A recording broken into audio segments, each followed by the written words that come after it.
नमस्कार, स्वागत है आपका कौटिल्य न्यूज में। श्री प्रकाश शुक्ला गोरखपुर के मामकोर गांव में उसके पिता मास्टरी करते थे।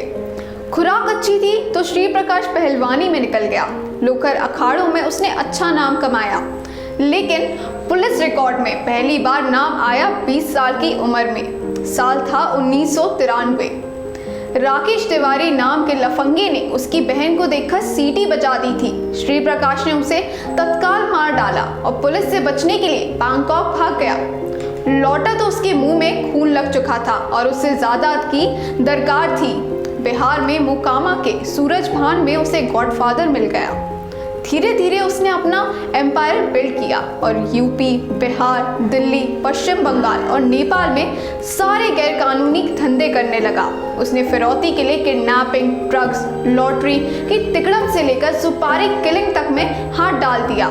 एक अंदाजे के मुताबिक अपने हाथों से उसने करीब 20 लोगों की जानें ली। वहीं बदमाशी के साथ वह आला दर्जे का अय्याश भी था और आखिर में इसी आदत ने उसका काम तमाम भी किया। उसकी पसंद थी महंगी कॉल गर्ल्स, बड़े होटल, मसाज पार्लर, सोने की जंजीरें और तेज भागने वाली कारें। श्री प्रकाश फिल्मी आदमी था, दोस्तों के सामने डायलॉग मारता रहता था। उस दौर में वह सेलफोन का बड़ा दीवाना था। डींगे हाँकता था कि उसका टेलीफोन का खर्च रोजाना 5000 रुपए है। जाहिर है जिस आर्थिक बैकग्राउंड से वह आता था, पैसों का आकर्षण उसके लिए सहज था। आपको बता दें कि श्री प्रकाश यूपी में क्राइम की दुनिया की धुरी था। महाराजागंज के लक्ष्मीपुर के विधायक वीरेंद्र शाही को 1997 की शुरुआत में श्री प्रकाश ने गोलियों से भून दिया था। इस घटना से पुराने माफियाओं में भी हड़कंप मच गया था। श्री प्रकाश ने अपनी हिट लिस्ट में दूसरा नाम रखा कल्याण सरकार में कैबिनेट मंत्री हरीश तिवारी का, जो चिल्लूपार विधानसभा से 15 साल से विधायक थे। जेल से चुनाव जीत चुके थे। श्री प्रकाश ने अचानक तय किया कि चिल्लूपार की सीट उसे चाहिए है। उसने बहुत कम समय में बहुत दुश्मन बना लिए थे। वहीं बिहार सरकार में एक बाहुबली मंत्री थे, बृज बिहार प्रसाद। यूपी के आखिरी छोर तक उनका सिक्का चलता था। श्री प्रकाश शुक्ला ने पटना में उन्हें गोलियों से भून डाला था। 13 जून 1958 को बृज बिहारी प्रसाद इंदिरा गांधी हॉस्पिटल के सामने अपनी लाल बत्ती कार से उतरे ही थे कि AK-47 से लैस 4 बदमाश उन्हें गोलियों से गुड आफ्टरनून कह के फरार हो गए। बृज बिहारी के कत्ल का मामला अभी ठंडा भी नहीं हुआ था कि यूपी पुलिस को ऐसी खबर मिली कि उनके हाथ पांव फूल गए। इन घटनाओं को अंजाम देने के बाद श्री प्रकाश शुक्ला ने यूपी के सीएम कल्याण सिंह की सुपारी ले ली थी। 6 करोड़ रुपए में सीएम की सुपारी लेने की खबर यूपी पुलिस की एसटीएफ के लिए बम गिरने जैसी थी। एसटीएफ का अब एक ही मकसद था, श्री प्रकाश शुक्ला को जिंदा या मुर्दा पकड़ना।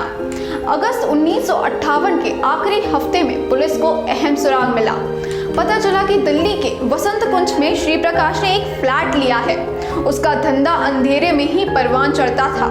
शाम का छुटपुटा होते ही वह अपने मोबाइल फोन से कॉल करने लगता था, मगर इस बार उससे एक बड़ी गलती हो गई।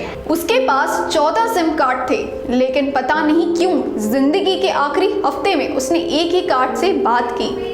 इससे पुलिस को उसकी बातचीत सुनना और उस इलाके को खोजना आसान हो गया।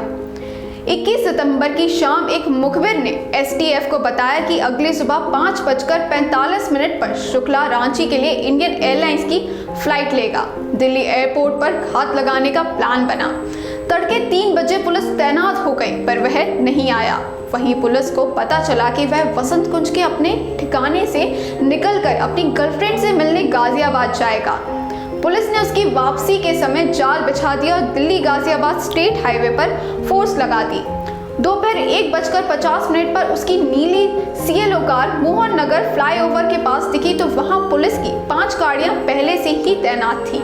इस दौरान गाड़ी शुक्ला चला रहा था और अनुज प्रताप सिंह उसके साथ आगे और सुधीर त्रिपाठी पीछे बैठा था। उसे खतरा महसूस हुआ तो उसने स्पीड बढ़ाई और पुलिस की पहली और दूसरी गाड़ी को चकमा दे दिया। तभी इंस्पेक्टर VVS चौहान ने अपनी जिप्सी उसकी कार के आगे अड़ा दी। खतरे को सामने देख शुक्ला ने बाएं घुमाकर गाड़ी तेज से यूपी आवास विकास कॉलोनी की तरफ भगाई।